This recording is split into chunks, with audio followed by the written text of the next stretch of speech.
오늘 대언해드릴 하나님의 말씀의 제목은 운명을 극복하라가 되겠습니다. 여러분들 혹시 그 낙타 이야기 들어보셨는지 모르겠습니다. 어린 낙타가, 아기 낙타와 엄마 낙타가 서로 이렇게 아름다운 대화를 주고받습니다. 하루는 그 아기 낙타가 엄마에게 물어요. 엄마, 왜 우리는 다른 그 동물들보다 이 속눈썹이 이렇게 길어요? 그러고서 물었습니다. 그랬더니 엄마가 그거는 하나님이 우리를 사랑하셔서 우리가 사막을 걸을 때 이제 모래바람이 불어오더라도 그것이 다 걸려지도록 그래서 이렇게 이쁜 긴 속눈썹을 하나님이 주신 것이야. 아기는 너무 좋아했죠.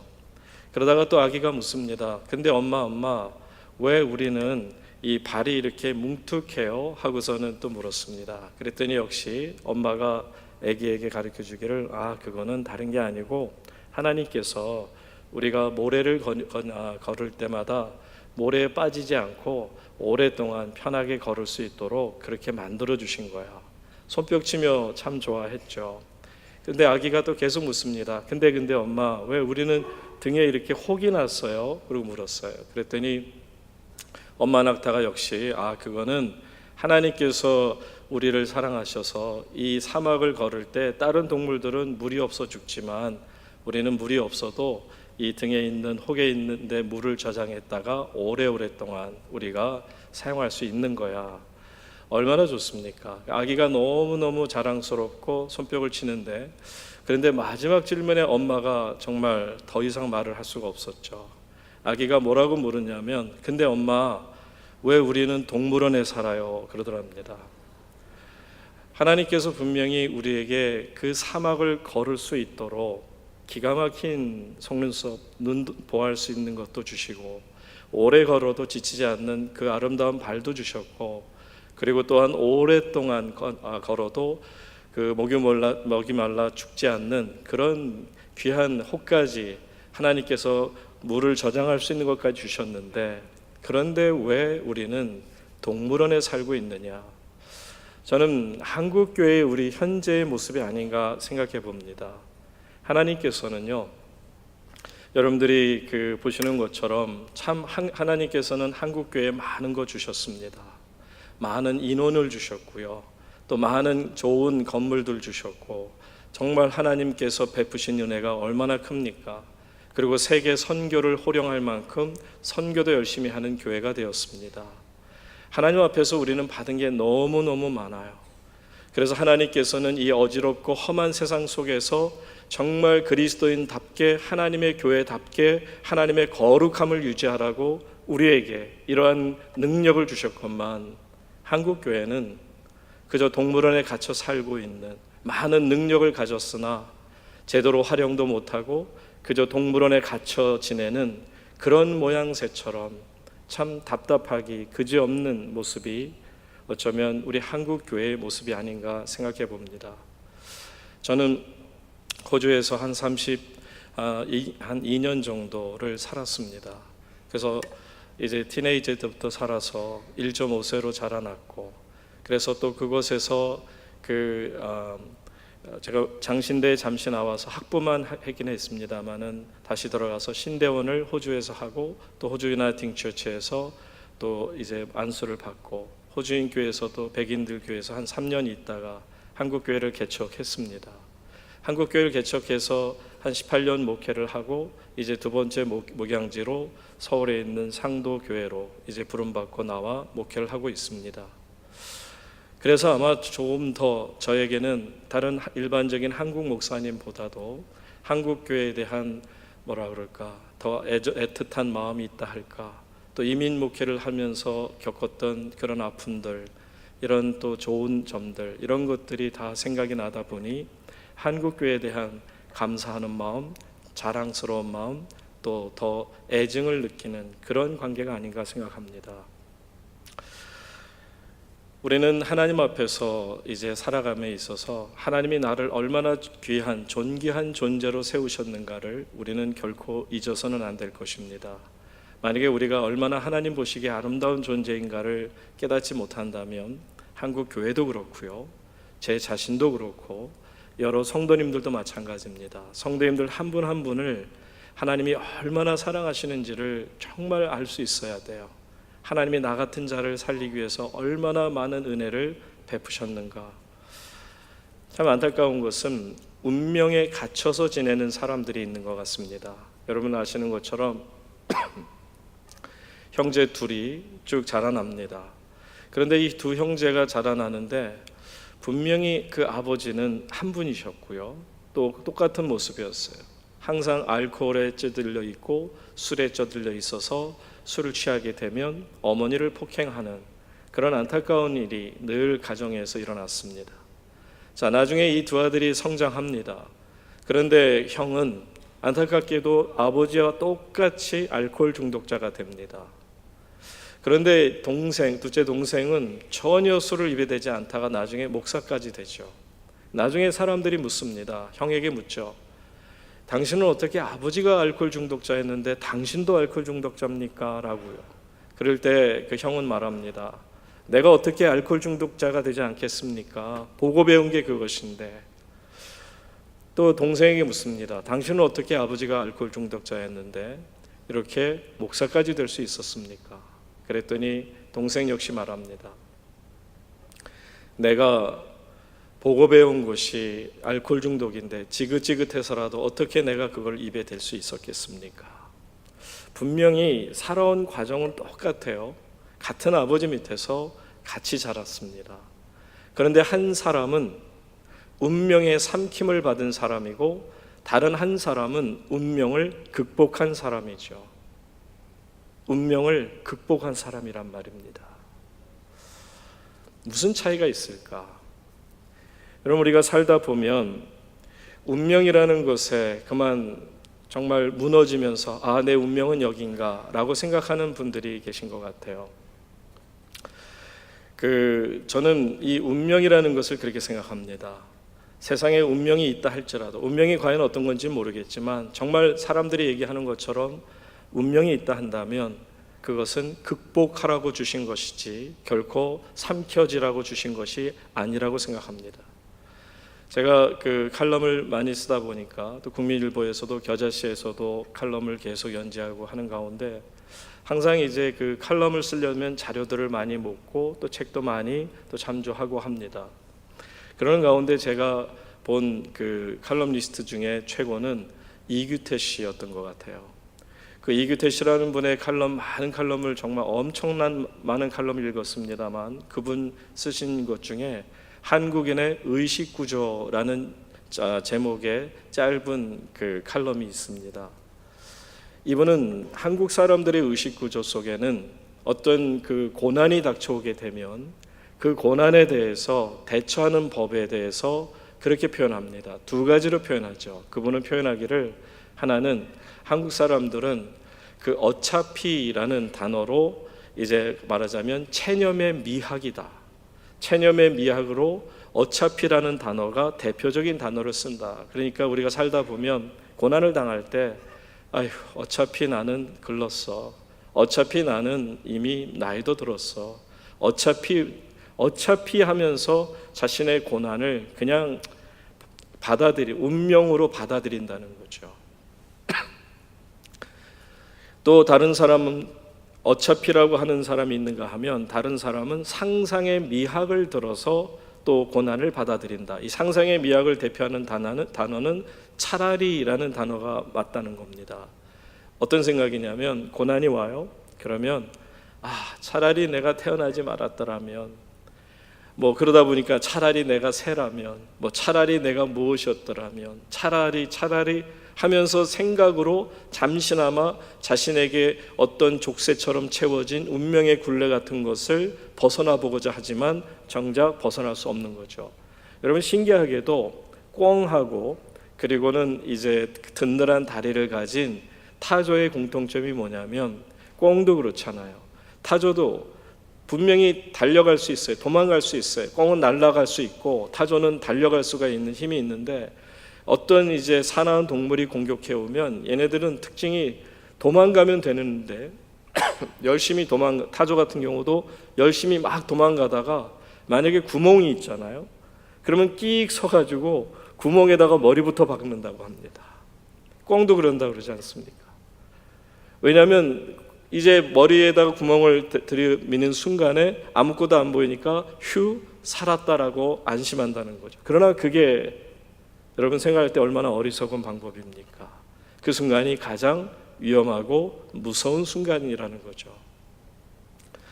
제가 어려서부터 좀 잘하는 게 있다면 수영을 굉장히 좋아하고 지금도 수영을 자주 합니다만은 수영하면서 참 많이 이제 참 신체를 보호하고 있는데 어려서부터 제가 국민학교 4학년 때부터인가 이게 호흡을 그때부터 배웠던 것 같아요. 그래서 웬만하면 이제 수영이라는 것 자체가 호흡만 하면 아마 수영하신 분들은 아시겠지만 그리 어렵지 않습니다. 몇 시간 떠 있는 것도 전혀 어렵지 않아요. 이제 그러다가 제가 호주로 가서 이제 본다이 비치라고 하는 시드니에 있는 찰스 황태자가 오면 항상 이게 서프를 타는 즐기는 파도가 좋은 그런 바로 시내 한복판에 있는 바닷가입니다. 파도가 보통 적을 때는 한 4겹, 많을 때는 한 5겹 정도가 이렇게 와요.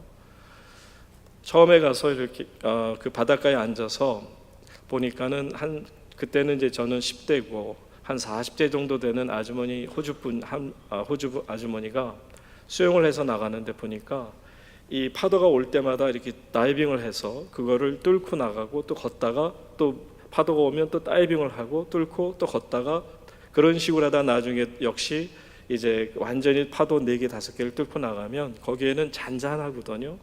그러면서 이제 거기서 수영을 하다가 들어오는 거죠. 제가 가만히 보다 보니까 부럽기도 하고 저도 할 수 있을 것 같아요. 그래서 그 아주머니처럼 똑같이 따라 나갔습니다. 그래서 파도가 오면 저 걸어 들어가다가 파도가 오면 얼른 다이빙을 해서 파도를 뚫고 그리고 지나가고 나면 다시 일어서서 빨리 걷다가 파도가 오면 다시 또 뚫고 그렇게 2개, 3개 뚫고 4개까지 뚫고 나가니까 진짜 평평해요. 그래서는 보니까 벌써 밖에서는 잘 못 봤는데 보니까 거기에는 막 수십 명이 대각선으로 풀장처럼 왔다 갔다 하다가 이제 본인들이 이제 시간이 되면 그냥 한 사람씩 또 들어오는 거죠. 저도 거기서 이제 한 20-30분 왔다 갔다 하다가 다시 이제 들어오려고 하는데 문제는 제가 들어오는 수영은 안 배웠어요. 나가는 건 가만히 제가 연구해서 봤는데 들어오는 거를 제가 그냥 저는 어떻게 생각했냐면 서프보드 있지 않습니까? 보통 2가지 서핑이 있어요. 서핑하면 바디 서핑, 그래서 이 몸으로 직접 이렇게 파도를 타는 거 즐기는 거를 바디 서핑이라고 그러고요. 이 보드 긴 거 있잖아요, 그죠? 하와이라든지 이런 데서 타는 그런 긴 보드를 보드 서핑이라고 그러는데 보드 서핑을 타면 그거는 이제 파도가 딱 실어주면 백사장까지 쫙 끌어다 줍니다. 그런데 바디 서핑은 아니에요.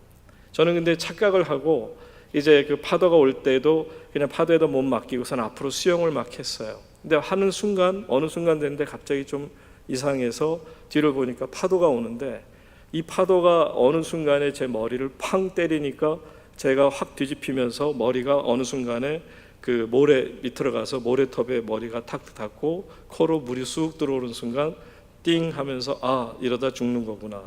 간신히 살아남았어요.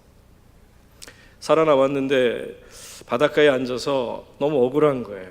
제가 최씨의 곱슬머리인데 그냥은 못 가겠다. 내가 어떻게든 한번 여기서 이거를 봐야 내가 왜 죽을 뻔했을까.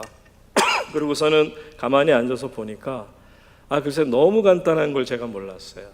들어올 때도 똑같습니다.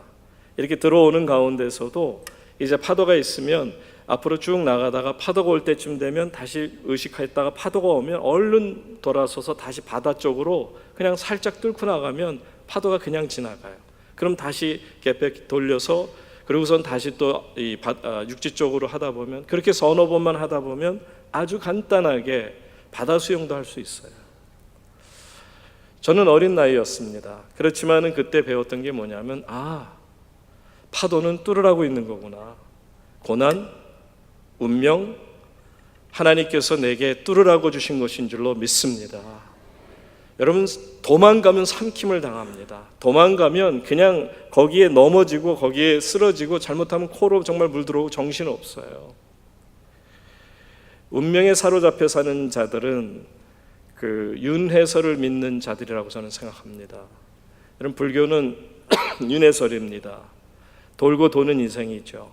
그러니까 전생도 있고 또 금생이 있고 또 내생이 있고 뭐 이렇게 해서 지금 잘 못 살면 이제 나중에 다시 태어날 때는 뭐 잘못되고 뭐 이런 그런 어떤 생각들을 갖고 있는데, 그러다 보니까 이런 방글라데시 같은 데 가보시면 정말 이해할 수 없는 일이 있습니다. 그게 뭐냐면 이렇게 그 방글라데시가 다 못 살지 않아요. 그 중에도 잘 사는 사람들은 아주 잘 삽니다. 집이 막 어마어마한 저택입니다. 그런데 그 저택에 보게 되면 정말 이해할 수 없는 일이 바로 그게 개딱지처럼 그 부잣집 그 담 주변으로 사람들이 어떻게 거기다 움막 같은 걸 져놓고 사는지요.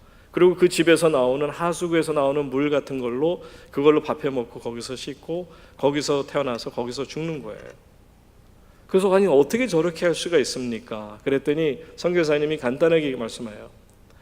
다른 거 아니고 정말 저 사람들이 불교의 윤회설을 믿다 보니까, 힌두교죠 결국은, 힌두교의 윤회설을 믿다 보니까 이제 그 자기가 죽게 되면 바로 이 집 안주인의 자녀로 태어나길 원한다는 거죠. 그러니까 지금은 아니라는 거예요. 지금 사는 거는 빨리 어떻게든 간에 빨리 죽고 빨리 그냥 어떻게든 처치해 버리고 그리고서 나중에 가서 뭔가 좀 잘 살면 좋지 않을까. 사랑하는 여러분, 우리는 예수님께서 이 땅에 오셔서 하나님 나라를 말씀하실 때에도 하나님 나라를 너희가 죽으면 가는 곳이다. 그러니까는 죽기까지 버텨라.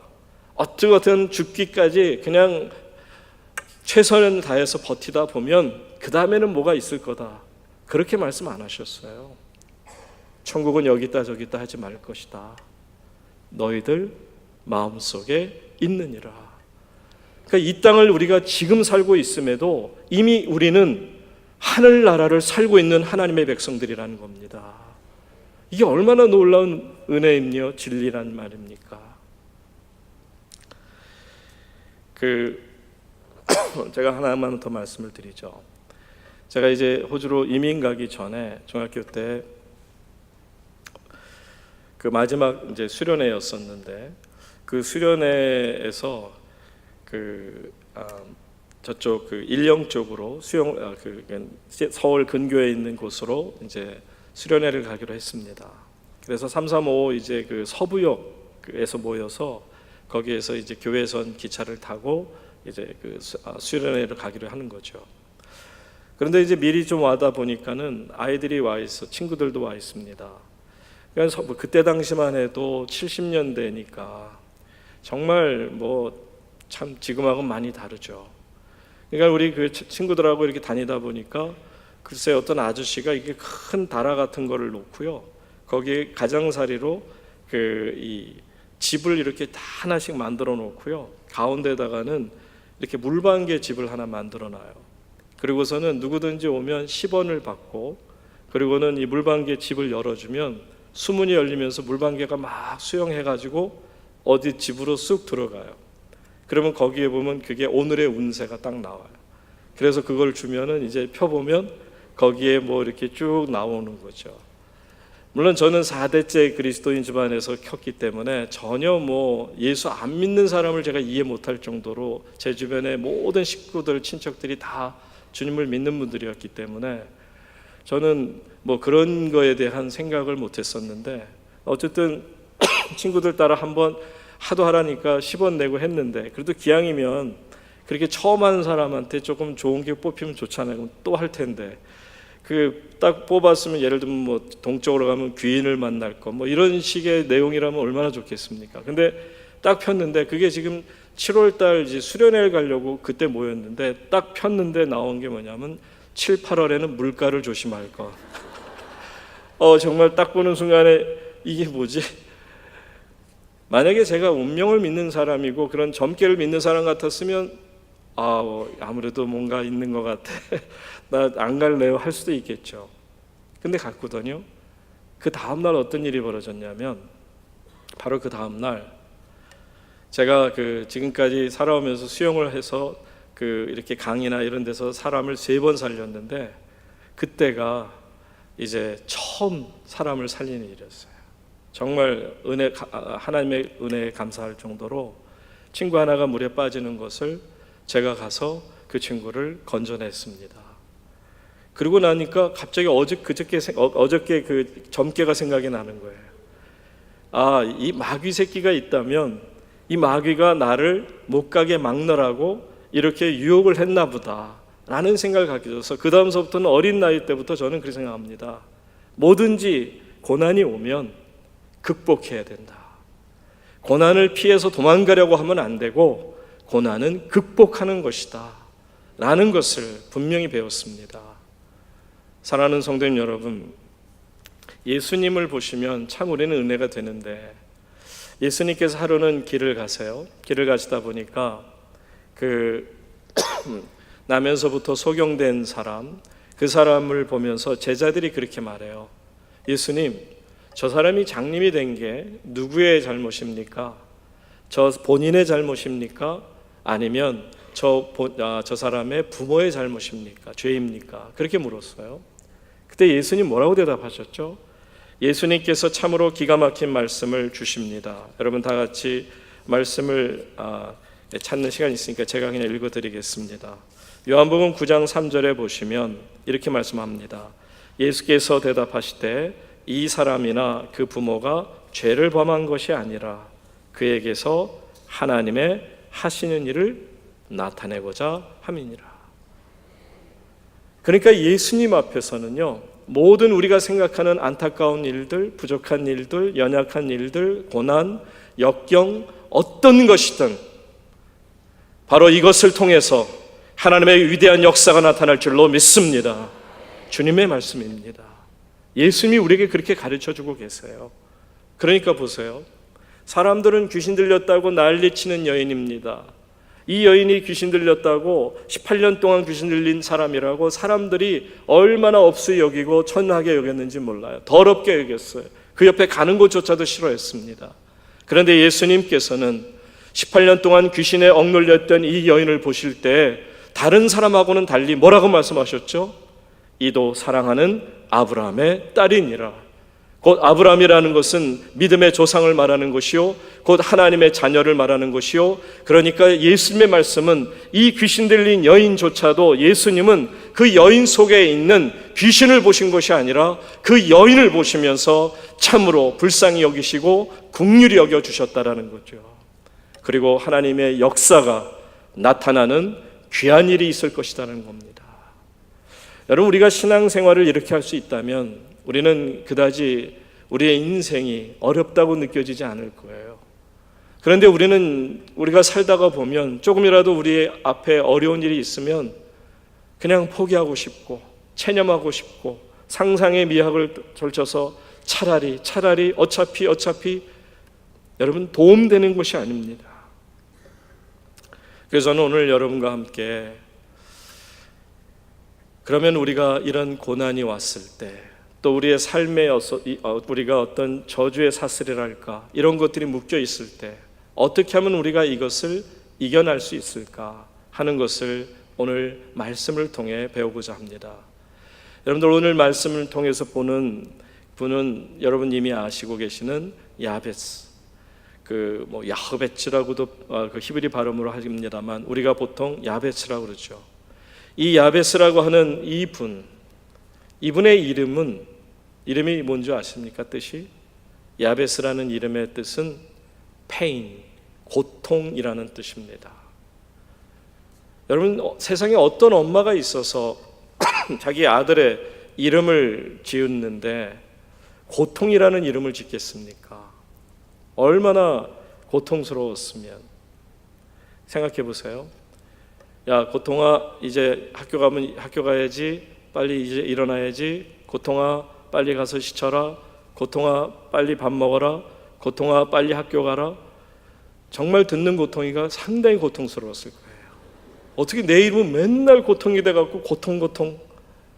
그런데 왜 엄마가 하필이면 그 많고 많은 축복된 이름 다 놔두고 고통이라는 이름을 줬을까?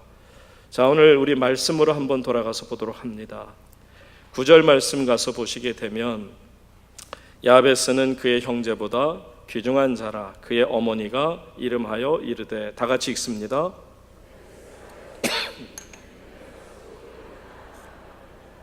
아멘. 이는 내가 어떻게 됐다? 수고로이 낳았다. 그러니까는 왜 야베스라는 이름을 갖게 됐냐면요, 고통이라는 이름을 갖게 된 이유는 바로 한 두 가지 정도로 성경학자들이 설명합니다. 첫째는 난산했을 가능성을 말합니다. 그 엄마가 뱃속에 있을 때 난산한다. 이거는 정말 위험한 거죠. 현대 사회처럼 의학이 굉장히 뛰어나고요, 이렇게 발달된 사회 속에서도 정말 아기를 낳는 엄마들을 보면 그 산모들은 상당히 긴장합니다. 그러다가 아기가 조금 어떻게 잘못됐다, 너무 충격이죠. 그러니 수천 년 전에 그 의료시설도 없는 그 시대에 아이가 난산한다, 이거는 곧 아기가 죽는 것이고 엄마도 죽는 것을 말합니다. 참 두려운 일이죠. 그런 면에서 난산했다라고 얘기할 수 있고요. 두 번째는 보면은 여기 지금 역대상이라는 것을 보시면 1장부터 9장까지 적어도 500명 이상의 이름이 나옵니다. 여러분들, 세상에 이렇게 많이 이름이 나올 수가 없어요. 마태복음에 나오는 거는 정말 한 장으로 끝나잖아요. 여기 보세요.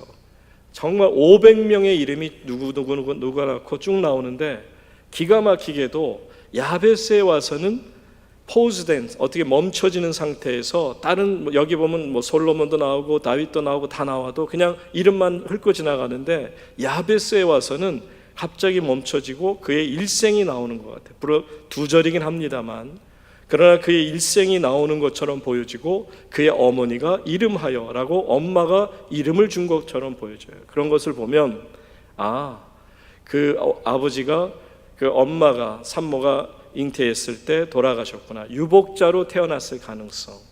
아시겠지만은 지금도 고아와 과부가 상당히 어렵습니다. 그런데 구약에서의 상황 속에서 고아 과부는 정말 돌봄의 대상입니다. 그러니까는 경제적인 능력은 완전히 아무것도 없는 상태. 그러니까는 가장 힘들고 어려운 거죠. 그러니까 너무너무 고통스러운 거예요. 아기가 아빠도 없이 태어났으니 이제 뭘 먹고 사느냔 말이에요. 그런 면에서 보면 수고로이 낳았다라는 말을 그렇게 풀을 수 있다라는 것입니다. 자, 그러면 이름이 이처럼 고통이라는 뜻을 갖고 있고 엄마가 그 이름을 가리켜서 너무너무 고통스럽다라고 할 정도인데, 그런데 보세요. 처음에 보시게 되면 야베스는 그의 형제보다 어떻다? 귀중한 자라. The honorable person. 아주 귀중한, 존귀한 자라고 표현하고 있어요. 존귀한 자다. 여러분 생각해 보세요. 어떻게 고통이라는 이런 운명을 가진 사람이 어떻게 이렇게 가장 존귀한 자라는 이름, 여기 형제들이라는 것은 야베스의 다른 엄마를 통해서 낳은 그런 형제가 아니라, 여기에서의 형제는 말씀드린 500명, 그 중에는 다윗이나 솔로몬 같은 분도 포함시켜서 그런 기라성 같은 그런 수많은 500명이나 넘는 그런 성경의 이름이 나올 만큼 대단한 사람들 중에 가장 존귀한 자라고 칭찬을 받을 수 있었을까? 오늘 여기에 여러분에게 은혜가 넘치기를 주의 이름으로 축원합니다. 혹시 내가 내 팔자가 세서 내 팔자가 어떻게 해서 운명이 어때서 그런 분들이 계시다면 오늘 유난히 말씀을 좀 더 깊이 들으시고요, 이 아픔에서 어떻게 하면 정말 하나님께서 from death to life, 죽음에서 생명으로 옮겨주시는지를 경험하자는 겁니다. 여러분, 야베스가 고통이라는 그런 운명에서 가장 존귀한 자의 자리에 올라갈 수 있었던 것은 다른 것이 아닙니다. 보세요. 이제 그 10절 말씀 보겠습니다. 10절 보시면 야베스가 이스라엘 하나님께 어땠어요? 아뢰어 이르되, 뭘 한 겁니까? 기도한 거예요. 그러니까 야베스가 고통이라는 그런 상황 속에서 가장 존귀한 자라는 칭호까지 받을 수 있는 그런 정말 기가 막힌 은혜를 누릴 수 있게 된 것은 다른 것이 아니라 하나님께 기도했다. 마지막 보세요. 마지막 절에 가서 보시면 하나님이 그가 구하는 것을 어떻게 하셨더라? 허락하셨더라. 그러니까 야베스는 기도했고 하나님은 그 야베스의 기도를 응답해 주셨다라고 말씀하고 있는 겁니다. 그러니 여러분 배워야죠. 여러분 남의 것을 카피해서 우리가 정말 은혜를 받을 수 있습니까? 없습니까? 받을 수 있어요. 여러분 성경이라는 게 뭡니까? 결국은 수많은 하나님의 백성들이 받은 은혜를 우리가 그대로 카피해서 그대로 따라하고 그대로 섬기고 그대로 순종하면 우리도 아브라함이 될 수 있고 우리도 모세가 될 수 있고 우리도 요셉의 축복을 누릴 수 있는 것 아닙니까? 그렇다면 오늘 야베스가 했던 기도가 뭔지를 여러분들이 분명히 아셔서 그 기도를 통하여 우리의 기도가 하나님께 상달되기를 주의 이름으로 축원합니다. 야베스는 4가지 기도를 드렸어요. 하나하나씩 제가 잘 설명해 드릴 텐데 자 한번 보시기 바랍니다. 처음에 이렇게 기도를 합니다. 주께서 내게 복을 주시려거든. 근데요 정말 답답해요. 왜 뭐가 답답하냐면 우리가 보고 있는 성경이 개역 개정이거든요. 여러분 개역 성경, 그러니까 개역 개정 전에 있었던 개역 성경 혹시 갖고 계신 분이 계시면 한번 더 보시기 바랍니다. 제가 그 개역 한글을 그대로 읽어 드릴게요. 야베스가 이스라엘 하나님께 아뢰어 가로되 원컨대 주께서 복에 복을 더하사. 제가 일전에 장로여 신학대학 총장 지내신 김중원 총장님하고 점심을 같이 이렇게 했어요. 그때 마침 이제 막 성경이 지금 이렇게 번역되어져서 나온다는 이야기가 있을 때였습니다. 그러고 나서 얼마 지나지 않았습니다. 그래서 제가 성경 읽다가 좀 답답한 부분이 많아서 좀 컴플레인도 좀 할 겸 총장님께, 왜냐하면 김중원 총장님은 구약 신학자거든요.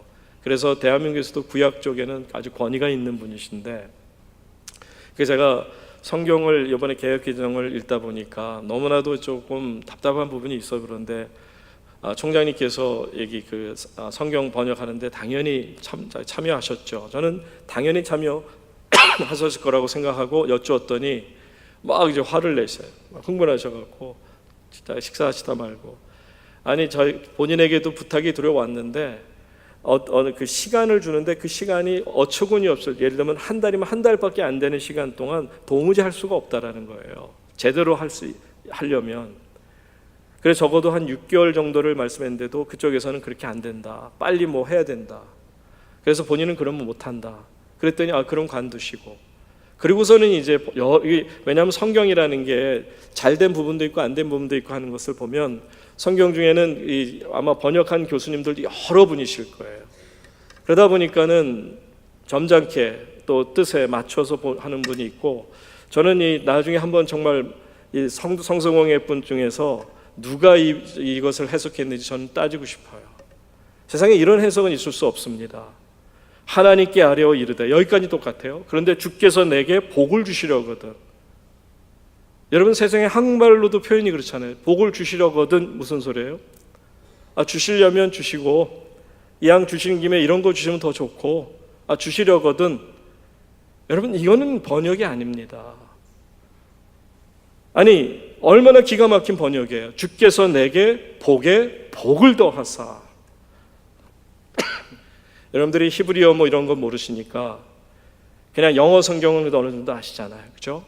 영어 성경으로 돌아가서 여러분 보시게 되면, 영어 성경에 아마 지금 영어 성경 갖고 계신 분들 한번 보십시오. 영어 성경에는 뭐라고 되어 있느냐면 이렇게 되어 있어요. 특히 이제 저는 킹 제임스 버전도 보고 RSV, 또 NIV 여러 가지를 이렇게 내놓고 보는데, 킹 제임스 버전에도 특히 이렇게 되어 있습니다. Bless me, Lord, indeed. indeed라는 말은 정말 해석하기도 너무너무 기가 막힐 정도로, indeed라는 말은 참으로 꼭 하여튼 우리 사투리들 많이 있잖아요. 억수로 하여튼 정말 하여튼 완전히 구하는 거예요. 참된 이런 뜻입니다. Bless me, Lord, indeed. 하나님 내게 정말 복을 주십시오. 이렇게 번역을 했는데 어떻게 복을 주시려고라고 번역했는지는 모르겠습니다. 지금 저는 성서공회 사람 욕하려고 나온 건 아니고요. 답답해서 그래요. 근데 어쨌든 이 말씀을 보시면, 첫 번째 여러분 아셔야 돼요. 하나님이 어떤 분인지를 아셔야 야베스처럼 복을 받는 거예요. 야베스는요 처음에 이렇게 기도를 드리는 겁니다. 처음 기도는 하나님, 내게 꼭 정말 복을 주셔야 돼요. 복 주십시오. 여러분, 야베스는 하나님께서 복의 근원 되시는 하나님인 것을 알았어요. 창세기 1장에 보시게 되면 하나님께서 인간을 창조하십니다. 인간을 창조하시고 나서 가장 먼저 취하신 액션이 있어요. 행동이 있어요. 그게 뭡니까? 복 주시며 가라사대. 그러니까 말씀하시기 전에 뭘 하셨다고요? 복을 주셨어요. 하나님은 복을 주시는, 복의 근원 되시는 하나님이심을 믿으시기 바랍니다. 그런데 문제는 한국교회가 이 기복신앙 그러면 뭐라 그럴까? 꼼짝을 못해요. 뭔가 잘못한 것 같고 너무 우리 기독교가 기복적이다 막 그렇게 손가락질하면 죄송합니다 소리밖에 못하고 있어요. 근데 여러분, 정말 기복신앙이 잘못된 겁니까? 복을 구하는 게 잘못된 거예요? 복의 하나님이신 하나님께 우리가 복을 구하는 게 마땅한 거 아닙니까? 아니, 성경에도 분명히 그러시잖아요. 여러분들이 하나님의 성전에 나올 때는 이 성전에 하나님이 계신 것을 믿는 자에게 상 주시는 분이심을 믿으라고 말씀하지 않습니까? 아니, 우리에게 복 주시는 하나님을 믿고 우리가 주의 전에 나왔지, 여러분, 하나님께서 복을 주실 걸 기대 안 하고 이 가운데 나오신 분 계십니까? 오늘 이 밤에도 특별히 이 부흥성회를 통해서 여러분 복을 사모할 수 있기를 주의 이름으로 축원합니다. 왜냐하면 하나님은 복을 구하는 자에게 복을 주시지 않는 분이 아니라 복에 복을 더하시는 분이세요. 복에 복을 더하사.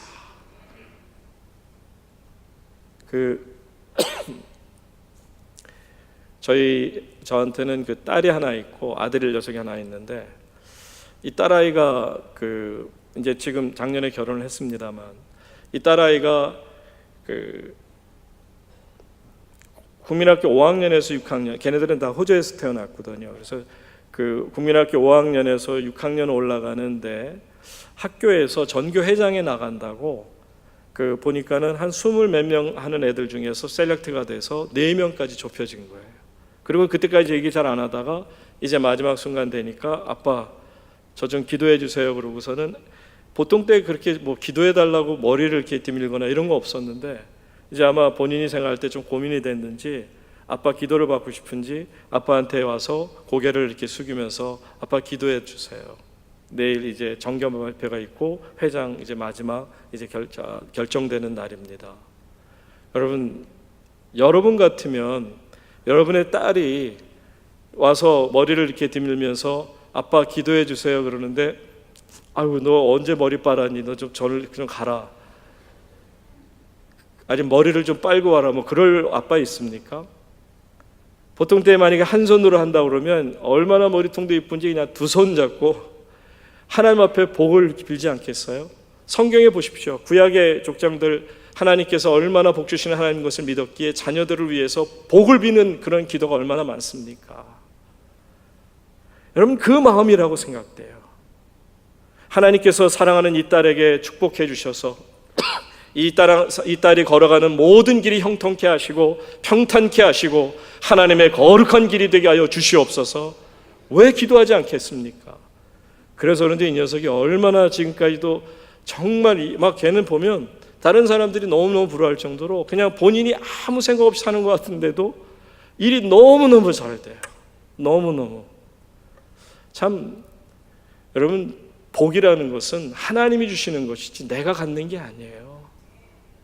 여러분, blessing, blessedness 그리고 happiness라는 뜻이 두 가지가 있어요. 보통 우리는 세상 사람들은 이 복이라는 것을 happiness, 행복이라고 생각해요. 복 중에 복은 행복이다. 근데 이 행복이라는 것은 영어 표현으로 보면 happiness인데, 이 happiness라는 이 단어는 happening, happen에서 온 거예요. happen이라고 하는 것은 우연히 어쩌다 보니까 그저 그렇게 되었더라. 예를 들면 10가지 중에서 한 가지가 어떻게 하다 보니까 우연히 맞았더라. 여러분, 세상 사람의 복이라는 것은 어떤 정의가 없습니다. 답이 없어요. 될 수도 있고 안 되는 가능성이 훨씬 많은 겁니다. 그게 세상 사람의 행복이라고 한다면, 저와 여러분의 행복은 뭔지 아세요? 저와 여러분이 받는 복은 뭐냐면 blessing, blessedness. 이 blessing이라고 하는 단어를 보면 어원이 bloodness, blood에서 왔어요. blood, 피라는 뜻 아닙니까? 여러분 생각해 보세요. 피 하면 누구의 피가 생각나요? Blood of Jesus Christ. 예수 그리스도의 피밖에 더 있습니까? 예수 그리스도의 피로 말미암아 우리가 오늘 복받게 된 줄로 믿으시기 바랍니다. 그러니까 우리가 사모하는 복은 예수님 안에서의 복, 예수님의 보혈로 흘려져서 우리가 거듭나는 복, 주시는 복을 말하는 거잖아요. 야베스는 하나님이 어떤 하나님이라고요? 복 주시는 하나님을 믿었기에, 그래서 하나님 앞에 하나님 복에 복을 더하여 주시옵소서 하고 기도했습니다. 얼마나 멋진 기도입니까? 두 번째로 야베스는 오늘 본문에도 다시 들어가서 보시면 성경 계속 펴놓고 보십시오. 이렇게 기도합니다. 나의 지역을 넓히시고. 여러분, 이 지역을 넓힌다는 게 무슨 얘기인 줄 아십니까? enlarge, 넓혀달라는 거예요. my territory, 나의 영역을. 그러니까 한국말로 하면 영역이라는 표현은 지금 우리가 지경, 지역 이런 거 잘 안 쓰잖아요. 그러니까 오늘날로 하면 제일 좋은 단어 표현은 영향력이라는 단어가 참 좋을 것 같아요.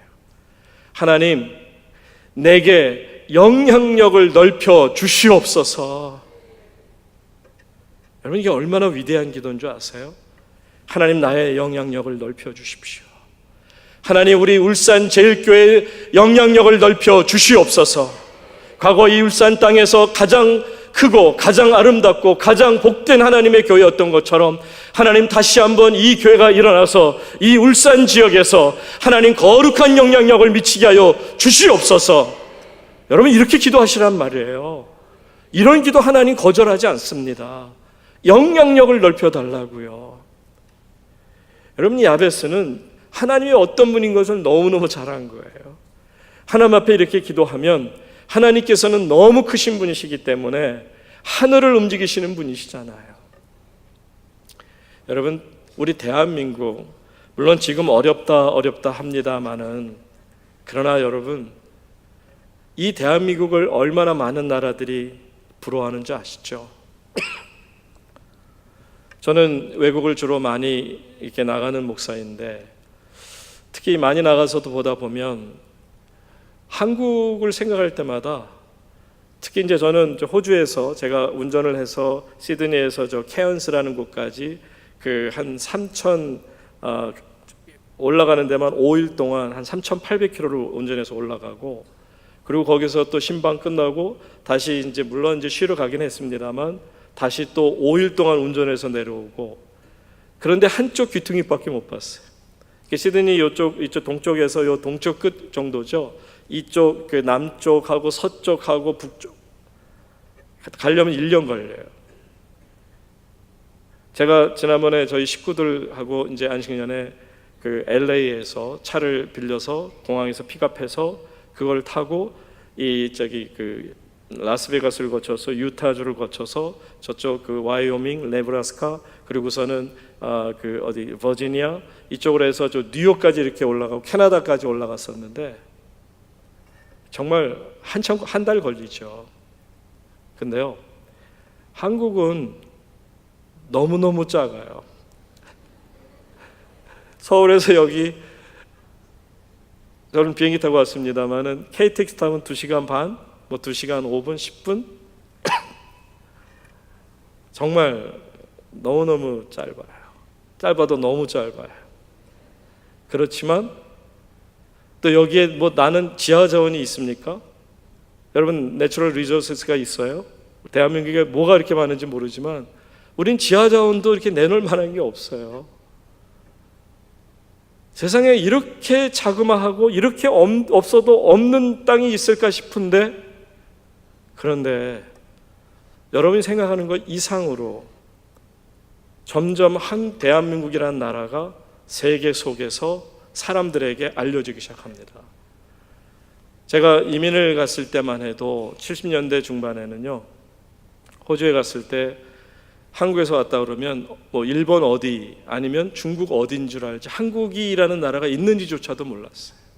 그러다가 이제 그곳에서 올림픽 한다고 했을 때 보면, 저는 그때 마침 호주 백인들 교회 글렌브룩 유나이팅 처치에 있을 때 보면, 그분들은 이제 제가 한국 사람이니까 이제 한국을 좀 알긴 했지만 그 지역 주변의 사람들도 한국이라는 것을 몰랐어요.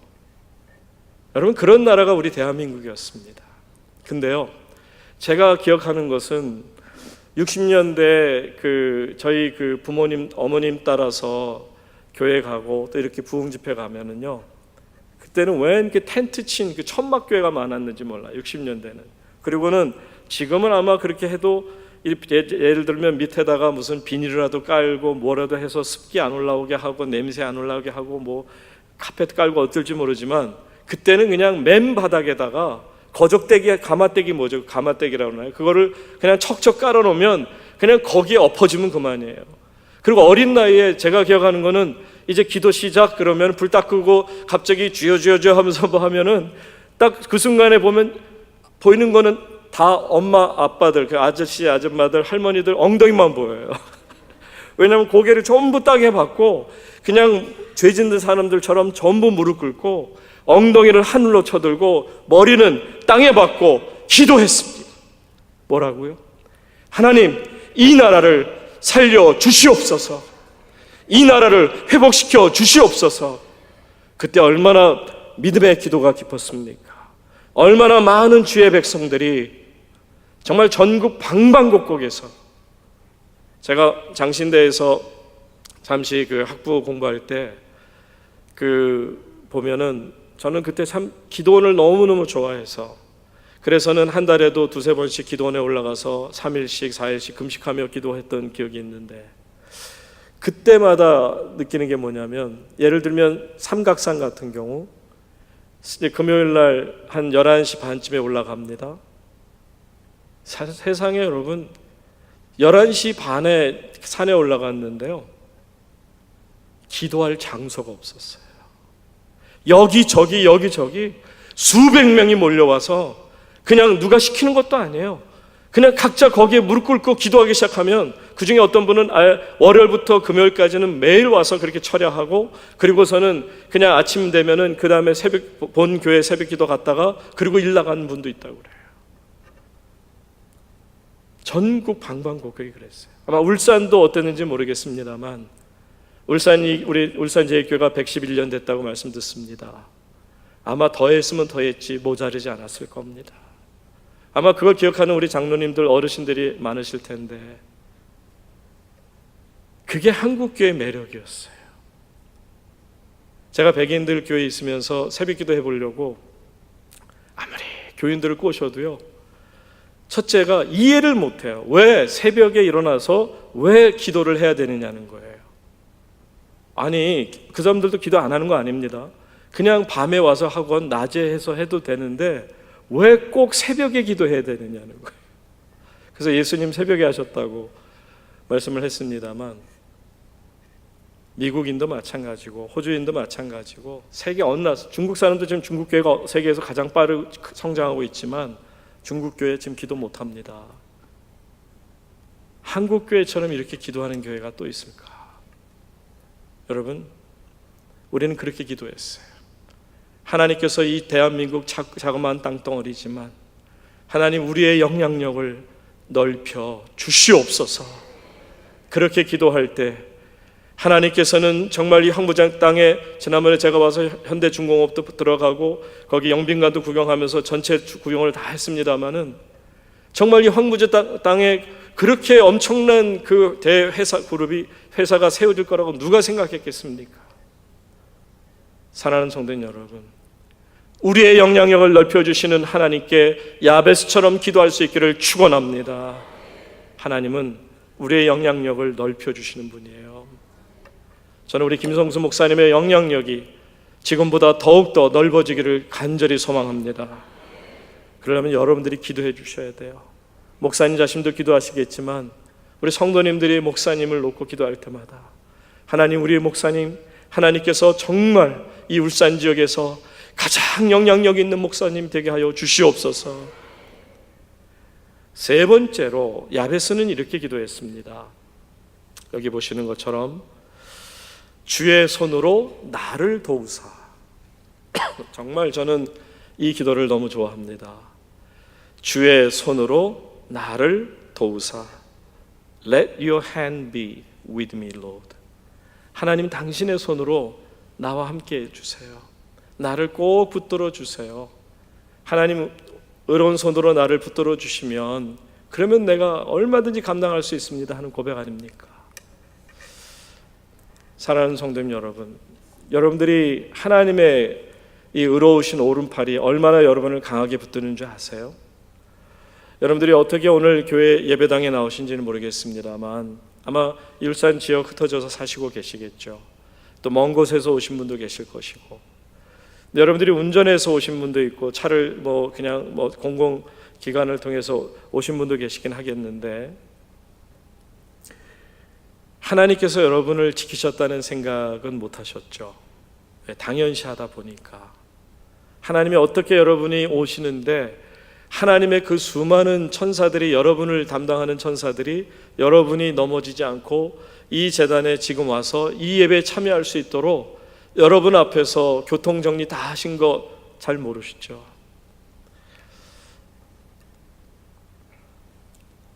제가 이제 저희 아이를 낳고요. 첫 아이가 이제 아들 녀석인데, 이 아이를 낳고 한 8개월 정도 되었을 때 이제 마침 시드니에서 한 400km 떨어진 곳에 있는 와가와가라고 하는 지역이 있습니다. 조그만 이제 소도시인데, 마침 거기에 제 친구 중에 하나가 경찰 이제 좀 돼가지고 순경이죠. 그래서 이제 거기에서 콘스타블로 이제 거기 가서 처음 이제 이제 일을 시작하게 된 겁니다. 그러다 보니까 이제 시간이 되고 그러다 보면서 저한테 한번 놀러 오라고 사정을 해서 이제 저희 집사람하고 저희 아들 아이 8개월짜리 아이 데리고 이제 놀러 갔죠. 그래서 한 2박 3일 이제 지내고 있는데, 브루스라는 친구랑 같이 이제 저는 응접실에서 같이 얘기를 하고, 또 집사람은 그 집에는 아직 아기가 없었는데 아내하고 올웨인이라고 하는 그 친구하고 밖에서 빨래터에서 이제 빨래를 널고, 보통 백야드에 주로 호주는 빨래를 많이 널거든요. 그런데 우리 아들 녀석이 이제 그때 막 이제 8개월이니까 기어 다니다가 간신히 이제 이런 걸 보면 짚고 막 일어설 그런 정도였습니다. 근데 이제 이 친구하고 같이 이렇게 얘기를 하는데, 보통 때는 이제 엄마가 아기를 잘 보니까 그냥 어떨 때는 그냥 서로 이렇게 안심하고 있는데, 근데 갑자기 이야기하다가 말고 갑자기 좀 뭔가 자꾸 불안한 것 같아. 그래서 제가 브루스한테, 친구한테 잠깐 지금 데니엘이 어디 있는지 내가 좀 봐야 될 것 같다고. 그리고서는 이제 말을 끊고는 이렇게 부엌으로 가서 보니까 세상에 정말 엄청난 일이 벌어지고 있었어요. 뭐냐면 이 8개월밖에 안 된 이 아이가 이제 막 잡는데, 하필이면 잡은 데가 어디냐면 이렇게 부엌문이 이렇게 열렸잖아요. 안에서 이렇게 안으로 열게 돼 있는데, 열리면 그 끝에 틈 사이가 벌어지지 않습니까? 그러니까 이 아이가 이 두 손을 다 거기다 넣어놓고, 그리고는 이제 기우뚱기우뚱 거리면서 이제 거기서 놀고 있는데, 마침 보니까는 그 집 친구 아내가 밖에서는 문을 잠그고 있는 순간이에요.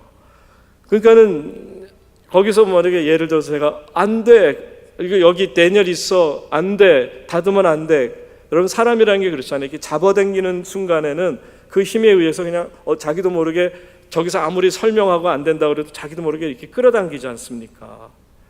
그런데 너무 급하니까 그냥 생각이 너무 600분의 1초 차이로 하는 순간에 저도 모르게 그냥 본능적으로, 또 이게 거리 좀 있었기 때문에 손보다도 다리로 이렇게 쭉 집어넣는 순간 그냥 문이 와서 쾅 찢는데 제 다리를 쾅 찢었거든요. 쾅 찢고 났는데, 여러분, 세상에 어떤 아빠가 내 다리 그런 아빠 있겠습니까? 내 다리가 문제가 아니잖아요. 쾅 찢는 순간에 다른 생각은 없고, 쾅 찢으면서 동시에 아들 아이 손이 어떻게 됐을까 봤는데, 감사하게도 이 아이가 이제 다치기 전에 제가 다리를 넣어서 숨 사이가 있었고, 제가 옆에 소리가 나니까 이 녀석이 저를 쓱 보더니 쿵 하고 주저앉아요. 근데 그 표정이 아직도 안 잊혀져요. 저를 쓱 한번 보더니 고맙다는 소리도 안 하고 그냥 가버리더라고요. 그럴 수밖에 없죠. 8개월짜리가 무슨 말이나 하겠습니까? 기억이나 하겠습니까? 태어나서 3년까지는 아무것도 기억을 못하는 게 인간인데, 그러고 나니까는요, 그때부터 저는 생각한 게, 지금은 하나님께서 나를 아빠라고 또 그렇게 세워주셔서 지금 내 눈앞에서 이 아이의 정말 어려움을 막을 수 있었지만, 이제 이 아이가 훌훌 날아서 세계 곳곳을 다니면서 자기 일을 할 때 제가 따라다닐 수 있습니까? 제가 그 아이의 아픔을 막을 수 있습니까? 그 아이의 어떤 어려운 위기 상황을 제가 막을 수 있습니까? 기껏해야 나중에 소식이나 듣는 거겠죠. 그때부터 기도는 저는 달라지기 시작했습니다. 하나님, 지금까지 나를 도와주셨던 하나님, 나를 지키셨던 하나님, 오늘 이 밤에도 사랑하는 아들을 손을 저를 통해 지키신 하나님, 앞으로도 이 아들의 걸어가는 모든 길목마다 하나님이 지키실 줄로 믿습니다. 지금은 미국에서 이제 내년에 그 서던 베프티스트 그 골든 게이트에서 졸업하고, 그리고서는 이제 목사 안수 받고, 지금 현재는 벌써 거기 임마누엘 베프티스트 처치라는 미국인 한 8,000명 모이는 큰 교회 이제 전도사가 되고, 내년에 그 교회에서 이제 안수 받고 사역자 목사로 이제 일을 하게 되는데, 그 아이가 특기가 이 찬양을 너무 잘해요. 기타도 기가 막히게 치고 뭐 드럼도 치고 하는데, 만약에 그 아이가 그때 손이 다 없어졌더라, 물론 그거 없어도 하나님 찬양할 수 있고, 그거 없어도 복음 전도자 얼마든지 될 수 있죠. 닉 부이비치 같은 사람이 있으니까. 그렇지만은 자기가 막 정말 지금 막 하나님 앞에서 누리고 싶은 걸 누리며 할 수 있었을까? 사랑하는 성도님 여러분, 아셔야 돼요. 모릅니다. 우리는 몰라요. 하나님이 하나님의 의로운 손으로 오늘 얼마나 나를 붙드셨고 여기까지 세우셨는지를 우리는 모릅니다. 저도 모르고 여러분도 몰라요. 그래서 제가 처음에 말씀드린 것처럼 여러분이 여기 교회 예배당에 나오시기까지 하나님께서 천사들을 보내셔서 여러분을 어떻게 지키시고 보호하셨는지 우리는 모릅니다. 아마 하나님 나라 가게 되면 알 줄 모르겠어요. 그때 가면 비디오 같은 게 있으면 틀다 보면, 와, 저때 저런 일이 있었는데 하나님이 나를 보호하셨구나. 여러분, 야베스 얼마나 기가 막힌 사람입니까? 하나님의 의로운 오른손으로 나를 도와주시옵소서. 그러면 내가 살겠나이다. 이 세 가지 기도가 얼마나 기가 막힙니까? 하나님, 복에 복을 더하십시오. 그리고 하나님, 내 영향력을 넓혀주시고요. 그리고 하나님, 무엇보다도 하나님의 의로운 오른손으로 나를 붙들어 주세요. 기도합니다. 그런데 여러분, 솔직히 말씀드려서 이 세 가지 기도는 누구라도는 아니지만 많은 분들이 그렇게 드리고 있어요. 여러분도 그렇게 드리고 있고, 성경에도 보면 다윗도 그랬고, 그렇게 기도 드린 분은 너무너무 많아요. 하나님, 내게 복을 주십시오. 하나님, 내 영향을 넓혀주세요. 하나님, 의로운 손으로 나를 붙들어 주세요. 그래서 하나님은 그렇게 해주셨어요. 높여주셨어요. 영향력을 넓혀주셨어요. 그런데 왜 야베스가 가장 존귀한 자가, 귀중한 자가 되었느냐 하면 바로 마지막 네 번째 기도의 비밀이 숨겨져 있습니다. 오늘 이 말씀만 드리고 말씀을 마칠게요. 여러분들, 무엇보다도 오늘 마지막 드리는 이 야베스의 기도를 꼭 기억하시기를 바랍니다. 왜냐하면 야베스가 이처럼 존귀한 자가 된 가장 놀라운 기도의 비밀이 바로 여기에 숨겨져 있기 때문에 그렇습니다. 야베스는 이렇게 기도했습니다. 나로 환난을 벗어나 내게 근심이 없게 하옵소서. 그런데 이 성경, 이것도 역시 그 영어 성경을 보면 조금 여러분들이 해석을 좀 더 쉽게 할 수 있어요. 영어 성경이 이렇게 표현되어 있습니다. You would keep me from evil, that I may not cause pain. You would keep me from evil이라는 것은 악에서 구원해 주십시오. 악. 여러분들 그런 기도 들어보셨죠? Lead us not into temptation, but deliver us from evil. 누가 한 기도인 줄 아세요? 예수님 기도, 주의 기도가 바로 이 기도 아닙니까? 나로 하여금 시험에 들지 말게 하시고 다만 악에서 구하옵소서. 예수님도 바로 야베스의 기도를 가지고 하신 거예요. 나를 악에서 구원하여 주시옵소서. 그러면 내게 근심이 없겠나이다. 여러분, 여기서 악이라는 것은 뭘 말하느냐 하면 야베스가 하나님 앞에 그렇게 기도한 겁니다. 하나님이 나를 높여주시고 내 영향력을 넓혀주시고 하나님이 나를 도와주셔서 하나님께서 나를 세우실진데 하나님, 내가 교만하지 않기를 원합니다. 내가 잘나서 내 능력으로 하나님께 영광을 가릴까 두렵사오니 하나님, 나로 하여금 악에 빠지지 말게 도와주시옵소서. 여러분, 안타까운 게 바로 저는 그거라고 생각해요. 한국 교회가 앞에 세 기도를 열심히 드렸어요. 세계 어느 나라 사람이 못 따라올 만한 그런 정말 천막에서 가마떼기에서 눈물 콧물 밤새 산에서 부르짖으면서 복의 복을 구하고 영향력을 구하고 의로운 오른손으로 도와달라고 구했고, 그래서 여기까지 왔어요. 한국 교회 정말 세계 교회가 부러워할 정도가 됐어요. 더 이상 WCC에서도 한국 교회를 도와주지 않는다고 합니다. 오히려 이제는 너희가 우리를 도우라고 말한다고 하죠. 지난번에 그 어느 교회 어떤 목사님이 큰 소리 치는 바람에 그렇게 되긴 했습니다. 어쨌든 그 정도로 한국 교회가 이제는 세계 교회 가운데서도 그만큼 힘을 발휘하게끔 됐어요. 자, 그런데 문제는 한국 교회 교만해졌어요. 악에 빠지고 말았습니다. 교만의 죄뿐만이 아니라 물질의 죄에 빠지고 말았습니다.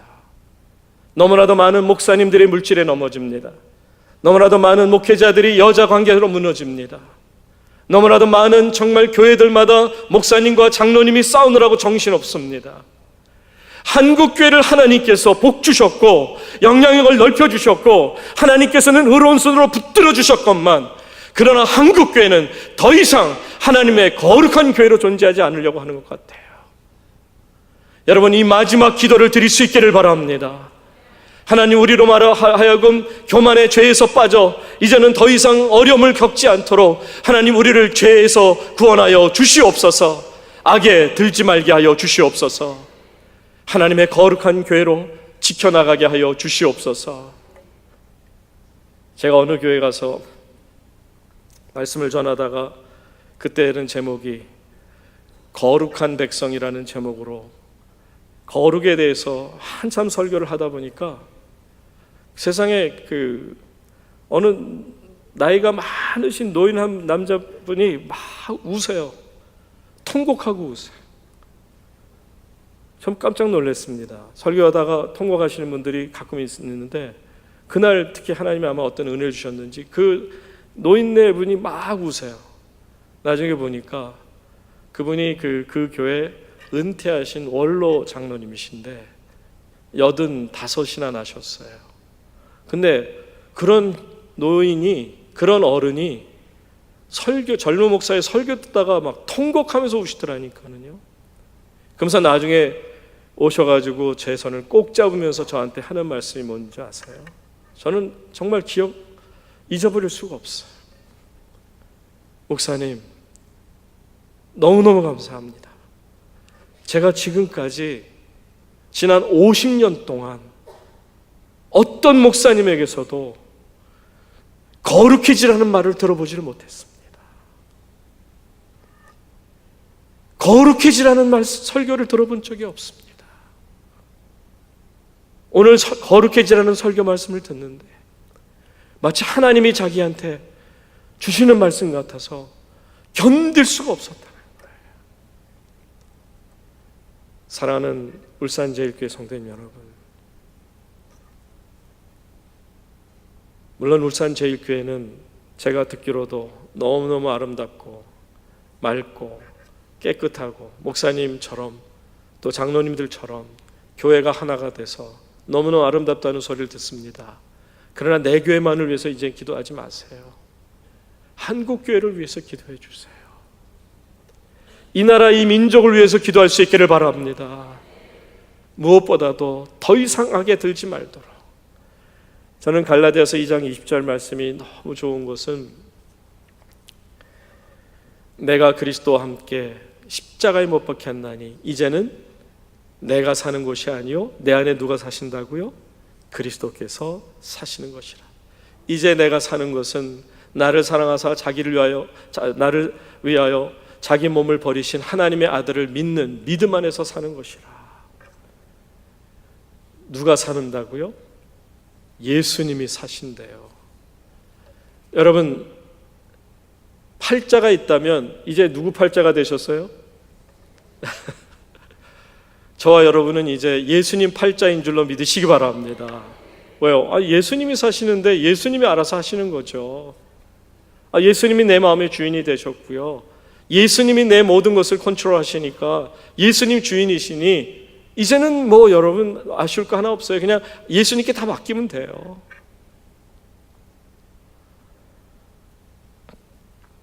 이 시간에 제가 마지막으로 한 글을 읽어드리고 말씀을 마칩니다. 아마 여러분들이 혹시 들으셨을 거예요. 한 번쯤은 들으셨고 또 내지는 또 인터넷에서 오랫동안 많이 돌아다녔기 때문에 여러분도 한 번쯤은 인터넷에서 보셨을 텐데, 그냥 오늘 이 밤에는 이 말씀에 또 우리가 마지막 마치면서 정리하는 뜻으로 여러분들이 그런 이야기가 있었지 한번 들으면서 여러분들이 그냥 생각을 못 얻어주시기 바랍니다.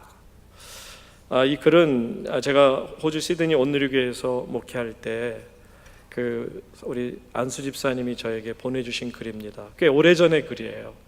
그런데 그대로 여러분들에게 읽어드리도록 합니다. 그러니까 이 안에 보면 오래전이라서 무슨 어떤 돈 계산 뭐 이런 것들이 조금 지금하고는 다를 수 있는데 그대로 읽어드리겠습니다. 담임 목사님께 아래 어린이 글을 읽다가 은혜를 너무 많이 받아 저 혼자 보기에는 너무 아쉬워 목사님께 보내드립니다. 서울시 글짓기 대회에서 1등한 초등학교 3학년 어린이의 글입니다. 읽겠습니다. 사랑하는 예수님, 안녕하세요. 저는 구로동에 사는 용욱이에요. 구로 초등학교 3학년이고요. 우리는 벌집에 살아요. 벌집이 무엇인지 예수님은 잘 아시지요? 한 울타리에 55가구가 사는데요. 방문에 1, 2, 3, 4, 5 번호가 써 있어요. 우리 집은 32호예요. 화장실은 동네 공중변소를 쓰는데 아침에는 줄을 길게 서서 차례를 기다려야 해요. 줄을 설 때마다 저는 21호에 사는 순이 보기가 부끄러워서 못 본 척 하거나 참았다가 학교 화장실에 가기도 해요. 우리 식구는 외할머니와 엄마, 여동생, 용숙이랑 4식구가 살아요. 우리 방은 할머니 말씀대로 라면 박스만 해서 4식구가 다 같이 잠을 잘 수가 없어요. 그래서 엄마는 구로 이동에 있는 술집에서 주무시고 새벽에 오셔요. 할머니는 운이 좋아야 한 달에 2번 정도 7호 사업장에 가서 일을 하시고 있어요. 아빠는 청성교도소에 계시는데 엄마는 우리 보고 죽었다고 말해요. 예수님, 우리는 참 가난해요. 그래서 동해에서 구워 양식을 주는데도 도시락 못 사가는 날이 더 많아요. 엄마는 술을 많이 먹어서 간이 나쁘다는데도 매일 술 취해서 어린애 마냥 엉엉 우시길 잘하고 우리를 보고 이 애물단지들아 왜 태어났니? 같이 죽어버리자고 하실 때가 많아요. 지난 4월달 부활절날 제가 엄마 때문에 회개하면서 운 것 예수님은 보셨죠? 저는 예수님이 제 죄 때문에 돌아가셨다는 말을 정말로 이해 못했거든요. 저는 죄가 통 없는 사람인 줄만 알았던 거예요. 그런데 그날은 제가 죄인인 것을 알았어요. 저는 친구들이 우리 엄마 보고 술집 작부라고 하는 말을 듣는 것이 죽기보다 싫었고요. 매일 술 먹고 주정하면서 다 같이 죽자고 하는 엄마가 얼마나 미웠는지 예수님 아시죠? 지난 부활절날 저는 엄마 미워했던 것 용서해 주세요 라고 예수님께 기도했는데 예수님께서 십자가에서 피 흘리시는 모습으로 용우가 내가 너를 용서한다 라고 말씀하신 것 같아서 저는 그만 와락 울음을 터뜨리고 말았어요. 그날 교회에서 찐계란 2개를 부활절 선물로 주시길래 집에 갖고 와서 할머니와 어머니에게 드리면서 생전 처음으로 전도를 했어요. 예수님을 믿으면 구원을 받는다고요. 몸이 아파서 누워 계시던 엄마는 화를 내시면서 구원만 받아서 사냐 하시면서 집주인이 전세금 500만 원에 월세 30만 원을 더 올려달라고 하는데 예수님이 구원만 말고 500만 원만 주시면 네가 예수를 믿지 말라고 해도 내가 믿겠다 하시지 않겠어요? 저는 엄마가 예수님을 믿겠다는 말이 신이 나서 기도한 거 예수님 잘 아시죠? 학교 갔다 집에 올 때도 몰래 교회에 들어가서 기도했잖아요. 근데 마침 어린이날 기념 글짓기 대회가 덕수궁에서 있다면서 우리 담임 선생님께서 저를 뽑아서 보내주셨어요. 저는 청송교도소에 계신 아버지와 서초동에서 꽃가게를 하면서 행복하게 살던 때 이야기를 그리워하면서 불행한 지금의 상황을 썼거든요. 청송에 계신 아버지도 어린이날에는 그때를 분명히 그리워하시고 계실 테니 엄마도 술 취하지 말고 희망을 갖고 살아주면 좋겠다고 썼어요. 예수님, 그날 제가 1등상을 타고 얼마나 기뻐했는지 아시죠? 그날 엄마는 너무 몸이 아파서 술도 못 드시고 울지도 못하셨어요. 그런데 그날 저녁에 뜻밖의 손님이 찾아오셨어요. 글짓기의 심사위원장을 맡으신 노할아버지 동화작가 선생님이 물어물어 저희 집에 찾아오신 거예요. 대접할 게 하나도 없다고 할머니는 급히 동네 구멍가게에 가셔서 사이다 한 병을 사오셨어요. 할아버지는 엄마에게 똑똑한 아들을 두었으니 힘을 내라고 위로해 주셨어요. 엄마는 눈물만 줄줄 흘리면서 엄마가 일하는 술집에 내려가시면 약주라도 한 잔 대접하겠다고 하니까 그 할아버지는 자신이 지으신 동화책 5권을 놓고 돌아가셨어요. 저는 밤늦게까지 할아버지께서 지으신 동화책을 읽다가 깜짝 놀랐어요. 그것은 다름이 아니라 책갈피에서 흰 봉투 하나가 떨어지는 것이 아니겠어요? 펴보니 생전 처음 보는 수표가 아니겠어요? 엄마에게 보여드렸더니 엄마도 깜짝 놀라시며 세상에 이럴 수가, 이렇게 고마운 분이 계시다니 말씀하시다가 눈물을 흘리셨어요. 저는 마음속으로 할아버지께서 가져오셨지만 사실은 예수님께서 주신 거예요 라고 말하는데 엄마도 그런 내 마음을 아셨는지 얘 용우가 예수님이 구원만 주신 것이 아니라 정말 500만 원도 주셨구나 라고 우시면서 말씀하시는 거예요. 할머니도 우시고 저도 감사의 눈물이 나왔어요. 동생 용숙이도 괜히 따라 울면서 오빠 그럼 우리 이제 안 쫓겨나고 여기서 계속 사는 거야 말했어요. 너무나 신기한 일이 주일날 또 벌어졌어요. 엄마가 주일날 교회에 가겠다고 화장을 10개 하시고 나선 것이에요. 대회에 가신 엄마가 얼마나 우셨는지 두 눈이 솔방울만 해가지고 집에 오셨더라고요. 나는 엄마가 우셨길래 또 같이 죽자고 하면 어떻게 하나 겁을 먹고 있는데 용우가 그 할아버지한테 빨리 편지 써라. 엄마가 죽지 않고 열심히 벌어서 주신 돈을 꼭 갚아드린다고 말이야 라고 하는 것 아니겠어요? 저는 엄마가 저렇게 변하신 것이 참으로 신기하고 감사했어요. 고마우신 예수님, 참 좋으신 예수님 감사합니다. 할아버지께서 사랑으로 주신 수표는 제가 커서 꼭 갚을게요. 그러니까 제가 어른이 될 때까지 동화 할아버지께서 건강하게 사시도록 예수님이 돌봐주세요. 이것만은 꼭 약속해 주세요. 예수님, 너무나 좋으신 예수님, 예수님을 사랑합니다.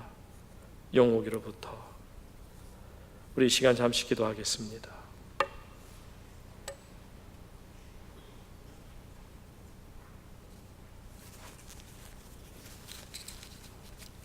사랑하는 성도님 여러분, 야베스도 용욱이도 내 자신도 공통점은 참 힘들고 어려운 삶을 살고 있었구나라는 것입니다. 그럼에도 불구하고 야베스가 하나님 앞에 기도할 때 하나님께서 그 기도를 응답하셔서 야베스를 고통에서 건지실 뿐만 아니라 형제보다도 더 귀하고 존귀한 자로 세워주신 것처럼 하나님은 우리를 높이시길 원하십니다. 이 시간 함께 기도합니다. 하나님 아버지, 하나님의 백성들을 불쌍히 여겨 주시옵소서. 한동안 우리들은 너무나 교만했습니다. 한국교회가 많이 모이고 금도 은도 많아지는 것을 보며 한없이 자랑하기를 좋아했습니다. 그리고 이것만이 복인 것처럼 크게 웃고 떠들었습니다. 하나님께서 우리 한국교회를 지금 어떤 마음으로 바라보실까? 종교계 500주년이 지난 지금 저희가 종교개혁을 감행했던 천주교회에게 오히려 손가락질을 당하는 입장이 되고 말지 않았습니까? 하나님, 우리 한국교회를 용서하여 주시옵소서. 불쌍히 여겨 주시옵소서. 울산 제일교회가 기도하는 교회가 되게 하여 주시옵소서. 이 교회만을 위해서 기도하지 말게 하시고, 울산 지역을 위해서 기도하게 하시고, 대한민국을 위해서 기도하게 하시고, 세계 평화를, 세계 민족을, 세계 선교 복음을 위해 기도하게 하여 주시옵소서. 세우신 목사님, 더욱더 영향력 넓혀지는 놀라운 역사를 이루어 주시옵소서. 이 교인들을 불쌍히 여겨 주시옵소서. 하나님, 부족한 것이 말씀을 전하는 가운데 인간의 말이 나왔더라면 하나님 십자가에 들어 숨겨주시고 오직 하나님의 말씀만이 저들 심령 가운데 깊이 뿌리 내리게 하시고, 무엇보다도 야베스의 기도가 저들 심령에 온전히 깨달아지게 하시고 저들의 기도가 되게 하여 주시옵소서. 하나님, 이 저녁의 부흥에 참여하며 정말 하나님의 거룩한 백성들이 하나님 앞에 감사하는 마음으로, 하나님을 사랑하는 마음으로 귀한 예물을 바치옵니다. 저들이 힘들고 어려운 이 땅에서 생활하는 가운데 하나님 앞에 예물을 구별하여 바치는 것이 그저 내 주머니에 있는 돈을 쉽게 낸 것이 아니라 얼마나 어렵게 이것을 하나님 앞에 바치는 것을 하나님 아시오니, 복의 근원 되신 하나님, 복이신 하나님, 복 내려 주시옵소서. 이 모든 말씀 예수님의 이름으로 기도하옵나이다. 아멘.